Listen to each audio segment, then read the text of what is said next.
In the quaint town of Silver Hollow, an old, abandoned mansion sat at the edge of a dense forest. The locals avoided it, whispering tales of eerie happenings. The mansion had been vacant for decades, yet on certain nights, a single light flickered in its highest window.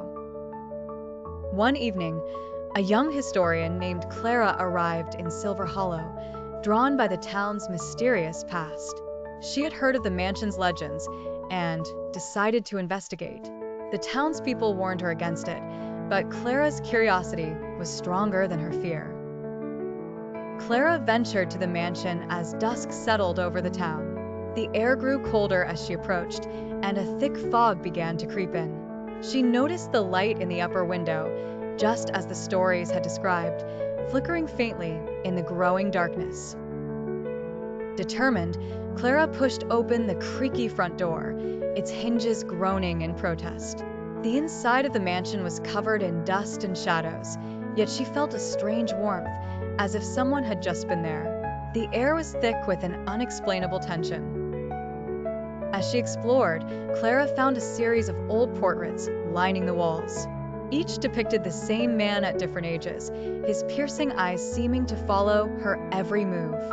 She felt an odd familiarity with him, though she was certain they had never met. In the center of the mansion, Clara discovered a grand, spiral staircase leading to the upper floors. The light in the window beckoned her. She climbed the stairs, each step echoing ominously, her heart pounding with a mix of fear and excitement. At the top of the stairs, Clara found a door slightly ajar, the light shining from within. She hesitated before pushing it open, revealing a small, candlelit room. In the center was a desk, and on it lay a dusty, leather-bound journal. Clara's hands trembled as she opened the journal. The pages were filled with handwritten entries, all in the same elegant script. The writer described events that mirrored the town's history, but with one unsettling difference.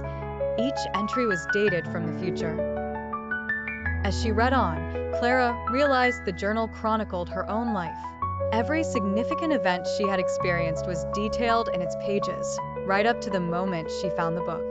The final entry, dated that very night, ended with a cryptic warning: "He is waiting." Just as Clara finished reading, she felt a presence behind her. She turned slowly, expecting to see the man from the portraits. Instead, she saw only her own reflection in a large, ornate mirror. But something was wrong. Her reflection smiled back, though she hadn't moved. Panicking, Clara stepped away from the mirror, but her reflection remained, staring at her with an unsettling calm. The candlelight flickered, casting shadows that seemed to whisper secrets she couldn't quite hear. She felt trapped, unable to look away from the eerie reflection.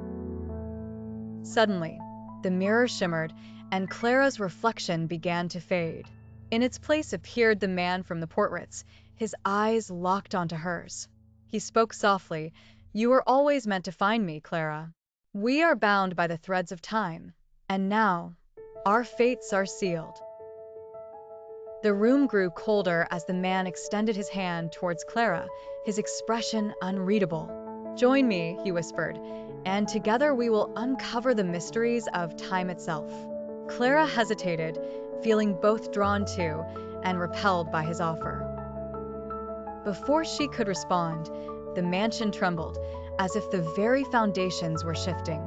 The journal's pages fluttered wildly, and the candlelight dimmed.